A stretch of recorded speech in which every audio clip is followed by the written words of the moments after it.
প্রেমীদের জন্য আমরা একটা নতুন গন্তব্যের ব্লগ নিয়ে চলে এসেছি।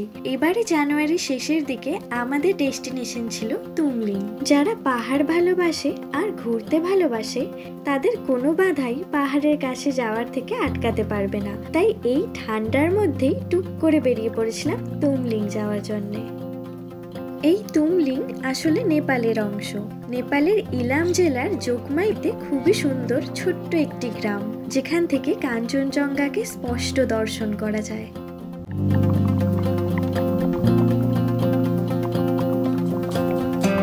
তাহলে চলুন তুমলিং আমরা কিভাবে পৌঁছালাম এবং কত খরচ পড়লো সেটা জানার জন্য পুরো ব্লগটি শেষ পর্যন্ত দেখতে থাকুন। হ্যালো বন্ধুরা, আমরা একটা আবার নতুন গন্তব্যে বেরিয়ে পড়েছি। ঝোলাপত্র ব্যাগপত্র গুছিয়ে নিয়েছি বাবাকে সাথে নিয়ে। তো দেখতে থাকো কোথায় যাচ্ছি। নতুন একটা গন্তব্য, নতুন একটা অফবিট নিয়ে আবার আমরা আসতে চলেছি। এখন 9:14 নাগাদ বাজে, আমাদের ট্রেন 10:05-এ। তো আমরা একটু অনেকটাই তাড়াতাড়ি চলে এসেছি। এখন স্টেশনে ওয়েট করছি, এবার ট্রেন এলে ট্রেনে উঠবো। শুরুতেই বলে রাখি, আমরা দ্বিতীয়বার মেগিদার গিয়েছিলাম এবং সেখানে একদিন থেকে আমরা মানেভঞ্জন হয়ে তুমলিংয়ের উদ্দেশ্যে রওনা দিয়েছিলাম। সকাল সকাল আমরা, এখন বাজে 8:41 মতো, সকাল সকাল আমরা বেরিয়ে পড়েছি তুমলিংয়ের উদ্দেশ্যে, রওনা দিয়েছি। তো এখান থেকে এখন আরিত ভাইয়ার গাড়িতে আমরা মানেভঞ্জন যাব। মানেভঞ্জন থেকে আমরা একটা বুলেরো নেব, বুলেরোতে তুমলিং যাব। তারপর ওখান থেকে আমাদের গন্তব্য হচ্ছে গুরদুম। তো এখন আমরা যাচ্ছি, গাড়িতে আছি, সকাল সকাল বেরিয়ে পড়েছি, রাস্তায় ব্রেকফাস্ট করব। তো এই যে পিছনে বসে আছে সবাই, মেন সদস্য যিনি ক্যামেরার পিছনে থাকেন অর্ধেক সময়, ওই যে আমার পিছনে আছে এখন। তো এখন যাচ্ছি, রাস্তায় আছি, রাস্তা এখানে একটু উঁচু নিচু আছে। তো ভিডিওটা দেখতে থাকো।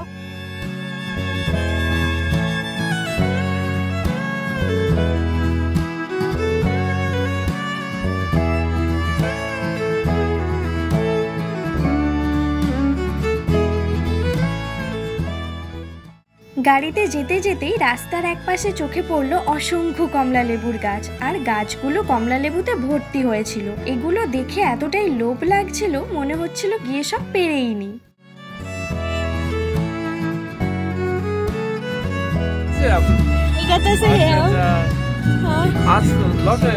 नहीं, हम अभी मानेभंजन जा रहे हैं, उधर से तुमलिंग होके गुरदुम जाएंगे। तो आपका सर अच्छा रहेगा। Thank you so much, bye. এই রাস্তাটা দিয়ে যাওয়ার সময় আমাদের গাড়ির দাদা আরিত ভাইয়া তার বাড়িটাও আমাদের দেখিয়ে দিল। আসলে এই রাস্তাটি বিজনবাড়ির মধ্যেই পড়ছে।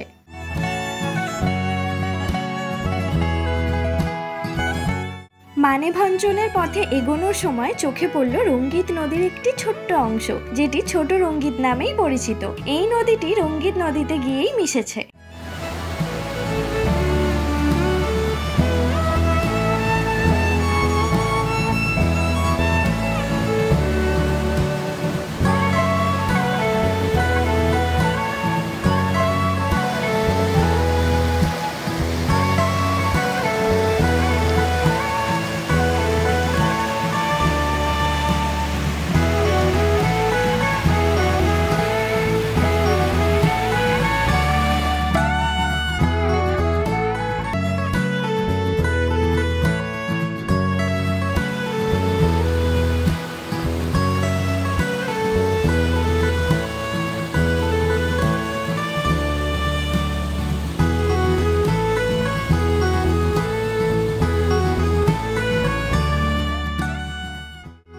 নদীর চারপাশটাও খুবই মনোরম ছিল। আমরা গাড়ি থেকে নেমে এখানে বেশ কিছুক্ষণ সময় কাটিয়ে আবার মানেভঞ্জনের পথে রওনা দিয়েছিলাম।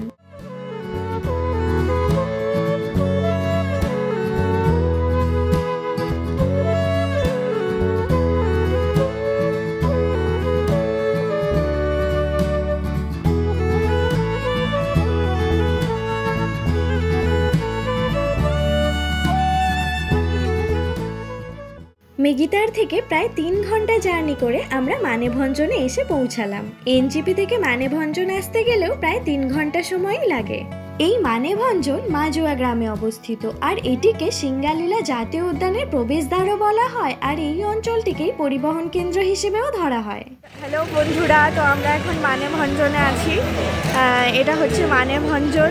এবার আমরা এখান থেকে টুমলিং আর টংলুক যাব। আমরা গাড়ি বুকিং করেছি, এই যে বোলেরো নিয়েছি আমরা একটা। পারমিশন করানোর ব্যাপার ছিল, কাগজপত্র পেমেন্ট করলাম। তো আমাদের টুমলিংয়ে 2500 নিল আর ওখান থেকে আমাদের গুরদুম ড্রপ করাবে, তো সেই জন্য 500 নিল। এবার আমরা গাড়িতে উঠবো, এখান থেকে টুমলিং আর টংলু সাইট সিন করবো, তারপর আমরা গুরদুমে যাব। মানেভঞ্জন থেকে সান্দাকফু রুটে যে দুটি গাড়ি যাতায়াত করে ল্যান্ড রোভার এবং বোলেরো, তার ভাড়ার যে চার্টটি রয়েছে সেটি আপনাদের সাথে শেয়ার করলাম। এখানে কোথা থেকে কত পর্যন্ত গেলে গাড়ি ভাড়া কত পড়তে পারে সমস্তটাই এই চার্টে দেয়া রয়েছে। সবকিছু পারমিশন করিয়ে ফর্ম ফিল আপ করে প্রত্যেকের আধার কার্ডে জেরক্স জমা দিয়ে রওনা দিলাম টুমলিং এর উদ্দেশ্যে। আপনারা এলে সাথে এক্সট্রা আধার কার্ডে জেরক্স অবশ্যই রাখবেন, কারণ টুমলিং এর পথে প্রতিটি চেকিং পয়েন্টে চেকিং হয়। যেহেতু এটি সিঙ্গালীলা ন্যাশনাল ফরেস্টের মধ্যে পড়ছে, তাই ফরেস্টে প্রবেশ করার জন্য এখানে প্রত্যেকের টিকিট কাটতে হবে এবং এই প্রবেশ মূল্য মাথাপিছু 20 টাকা।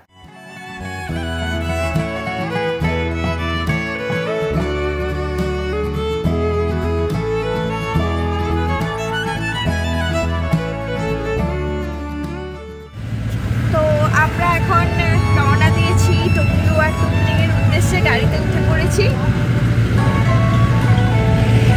এখানে রাস্তা খুবই ভালো, মোটামুটি আজকে ওয়েদারটাও সুন্দর আছে। এখন বাজে হচ্ছে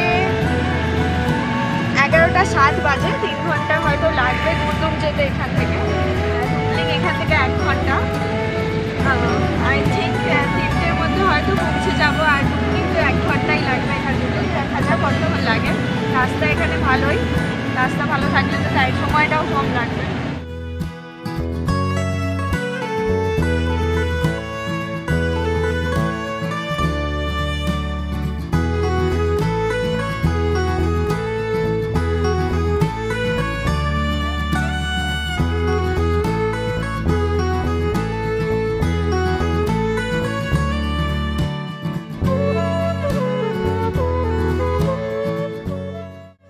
যেতে যেতে প্রায় 8 ঘন্টা পরে আমরা পৌঁছেছিলাম চিত্রে মনাস্ট্রিতে। যখন আমরা পৌঁছেছিলাম তখন ওয়েদার খুবই পরিষ্কার ছিল। ये नेपाल में हो गया। ये नेपाल में। एक स्टैचू शीशा बनाया है। আচ্ছা, এটা এখন আছি চিত্রে মনাস্ট্রি। আমরা এলাম। এই বৌদ্ধ মঠ বা মনাস্ট্রির সামনেই রয়েছে আকাশ ছোঁয়া একটি বুদ্ধ মূর্তি। মূর্তিটির অভূতপূর্ব কারুকার্য দেখে চোখ আটকে গিয়েছিল কিছুক্ষণ। মনে হচ্ছিল তাকিয়েই থাকি মূর্তিটির দিকে। এই চিত্রে মনাস্ট্রি 8340 ফুট উঁচুতে অবস্থিত ছোট্ট একটি বৌদ্ধ মনাস্ট্রি বা বৌদ্ধ মঠ। মানেভঞ্জন থেকে এটি প্রায় 3 কিমি দূরেই অবস্থিত এবং পুরোটাই নেপালের মধ্যেই পড়ছে। এই শান্তিপূর্ণ জায়গাটিতে মাত্র 5-6টা পরিবারই বসবাস করে আর চিত্রে থেকে সান্দাকফুর দূরত্ব মাত্র 29 কিলোমিটার।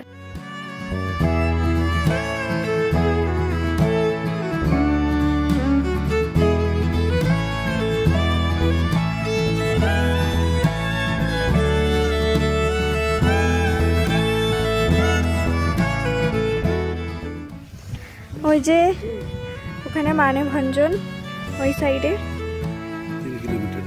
3 কিলোমিটার নিচে এখান থেকে।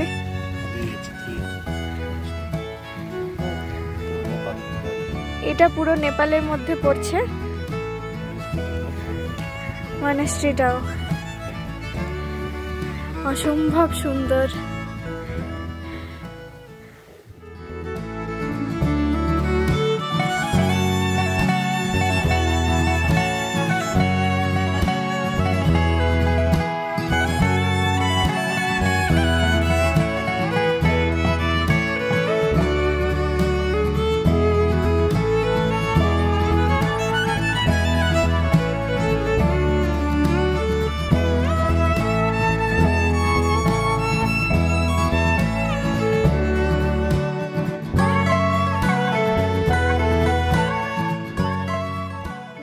গেট আছে, প্রবেশ পথ মনাস্ট্রিতে আসার, খুবই সুন্দর।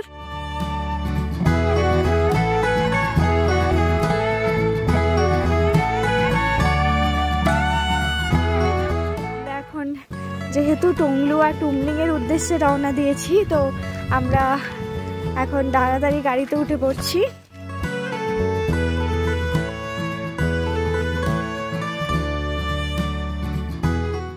এই রাস্তাটিতে শুধুমাত্র ল্যান্ড রোভার এবং বোলেরোই যাতায়াত করতে পারে এবং এই রাস্তাটি সোজা সান্দাকফুর দিকে চলে গেছে।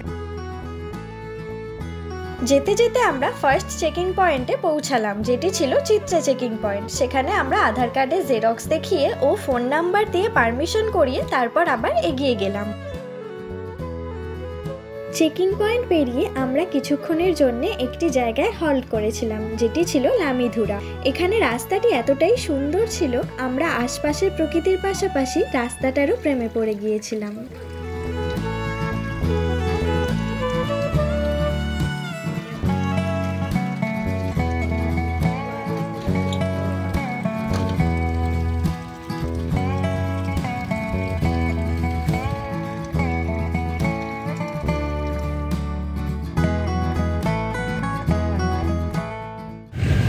এখন লামিধুরা ছিল, পার করলাম আমরা। এখানে বিশাল ঠান্ডা, বিশাল। তো ভাইয়া বলছিল এখন -2-3, রাত্রিরে এটা -12 পর্যন্ত চলে যায়। এতটাই ঠান্ডা, হাত জমে যাচ্ছে just. Our hearts beat to the city streets. We began to feel the fire. We rise like tall buildings as the chemicals they take us higher. The night's young and it's just begun as she puts her hand in mine. We wanna chase the night, wanna dance to the light, pull the stars from the sky. একে একে চিত্রে মেঘমা checking point পেরিয়ে টংলুর কাছাকাছি এসে চোখে পড়ল কুয়াশাচ্ছন্ন মায়াবী ছোট্ট একটা লেক। এটিকেই বলা হয় টংলু লেক। ওয়েদার ক্লিয়ার থাকলে এই লেকের কাছ থেকেই কাঞ্চনজঙ্ঘার অপরূপ দৃশ্য স্পষ্টভাবে দেখা যায়।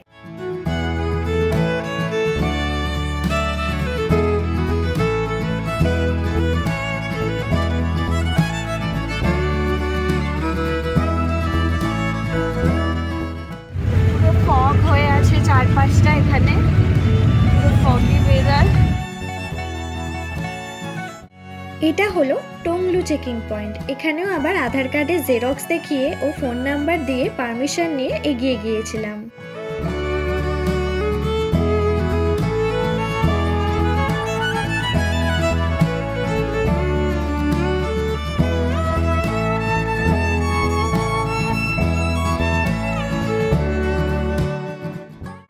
টংলু পেরিয়ে শেষমেশ আমরা গত 2-3 দিন আগের পড়া বরফের ছিটে ফোটা অংশ দেখতে পেলাম, আর ওইটুকু পেয়েই আমি আর দিদি আনন্দে আপ্লুত হয়েছিলাম।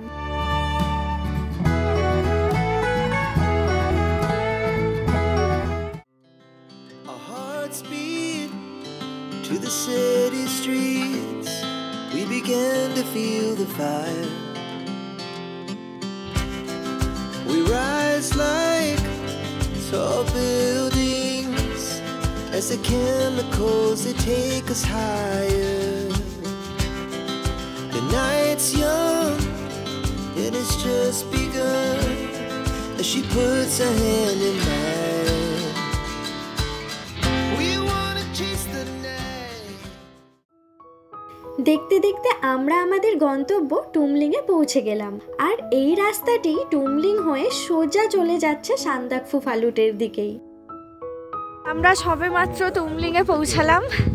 এই যে বাবা আর দিদি, এখানে বিশাল ঠান্ডা, বিশাল। একটুখানি থেকে থেকে কুয়াশায় পুরো ঢেকে যাচ্ছে, পুরো চারপাশটা মানে এতটাই ফগ বেশি ঢেকে যাচ্ছে, কিছু দেখাই যাচ্ছে না। মানেভঞ্জন থেকে 10 কিলোমিটার দূরেই অবস্থিত টুমলিং। আসলে টুমলিং নেপালের মধ্যেই পড়ছে। এখানে ভারত ও নেপালের সীমান্ত এতটাই ঝাপসা তাই এই রাস্তাটি ভারতীয় এবং নেপালি বাসিন্দারা উভয়ই যাতায়াতের মাধ্যম হিসেবে ব্যবহার করে এবং এটি সবার জন্য একটি বিনামূল্যের পথ। এই পাহাড়ি ছোট্ট গ্রাম তুমলিংয়ের উচ্চতা 10,000 ফুট আর এখানে জনসংখ্যার বেশিরভাগই পরিবার গুরুং জাতির। সব থেকে আশ্চর্যকর বিষয় হলো এখানে জনসংখ্যা মাত্র 15 জন। ওয়েদার ক্লিয়ার থাকলে এই দুটি পাহাড়ের মাঝের অংশ থেকে কাঞ্চনজঙ্ঘাকে খুব সামনে থেকে উপভোগ করা যায়। আমাদের দুর্ভাগ্যবশত এগুলি আমরা কিছুই উপভোগ করতে পারিনি। তবে আমরা পাহাড়ের যে অপরূপ কুয়াশাচ্ছন্ন মায়াবী রূপ দেখতে পেয়েছি তা দেখে বহুগুণে পাহাড়ের প্রতি যে প্রেম তা আরও বেড়ে গেল। এখানে কিছু হোমস্টে আছে, এখানে হোটেল আছে কিছু। এই যে এটা একটা হোমস্টে বা হোটেল। এখানে মেঘ ভেসে ভেসে যাচ্ছে, এতটাই ঠান্ডা, বিশাল হাওয়া, কনকনে ঠান্ডা। এখানে আমার না হাত কেঁপে যাচ্ছে, জানিস তো। আমি কি করেছি আমি জানি না। যে বরফ হয়ে গেছে এখানে জল।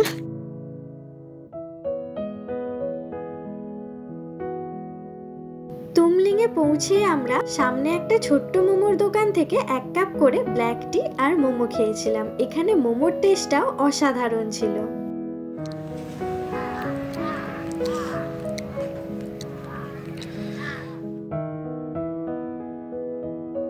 এখানে কিছু ফুডিং অ্যান্ড লজিং এর হোমস্টে আছে, এখানে এসেও স্টে করা যায়। ওই যে সামনে যে একটি প্যাগোডা দেখা যাচ্ছে, আমরা চা আর মোমো খেয়ে সেখানেই গিয়েছিলাম। এবং এই প্যাগোডা থেকে আরও 15 মিনিট এই রাস্তাটি ধরে এগিয়ে গেলে ভাগ্যে থাকলে আর ওয়েদার ক্লিয়ার থাকলে মাউন্ট এভারেস্টও স্পষ্টভাবে দেখা যেতে পারে।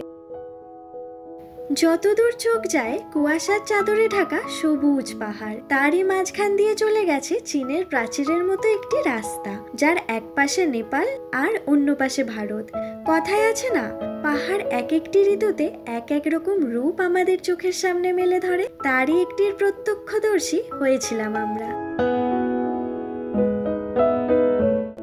সত্যি কি অপূর্ব এই রূপ! ক্ষণিকের মধ্যেই ভেসে যাওয়া মেঘের আড়াল থেকে পাহাড় তার এক ঝলক রূপ দেখিয়ে আবার ক্ষণিকের মধ্যেই সেই মেঘের আবরণে লুকিয়ে যাচ্ছে। এই সিঁড়ির রাস্তাটি চলে গেছে প্যাগোডার দিকে।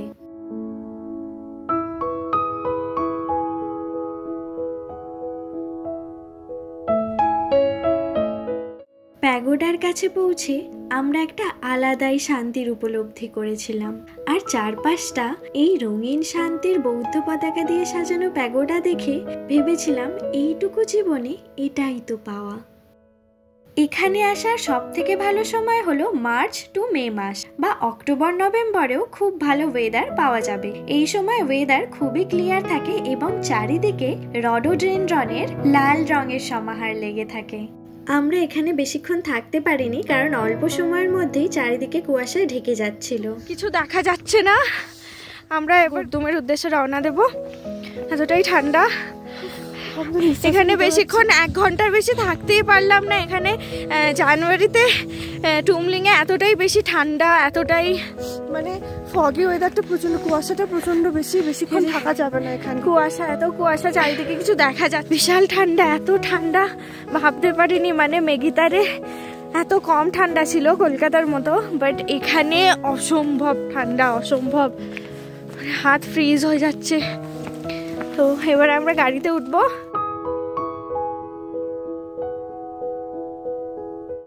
গাড়ি করে গুরদুম যাওয়ার পথে আমরা একটা জায়গায় বেশ অনেকটা বরফের অংশ দেখতে পেয়েছিলাম, আর সেখানে গাড়ি থামিয়েই 2 বোন মিলে গাড়ি থেকে নেমে সেই বরফ ছুঁয়েই মন ভরিয়েছিলাম।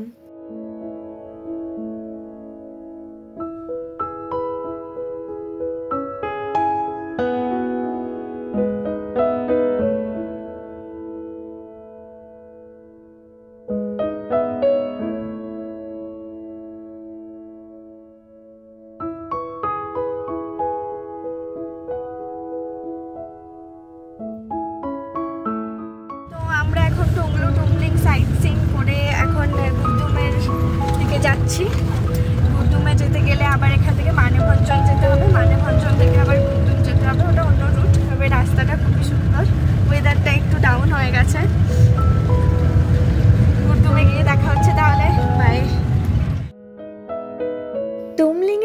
ব্লগটি আমরা এখানেই শেষ করলাম। খুব শীঘ্রই গুরদুমের ব্লগ আসতে চলেছে। সবাই ভালো থাকুন, সুস্থ থাকুন, চ্যানেলটি সাবস্ক্রাইব করে পাশে থাকুন।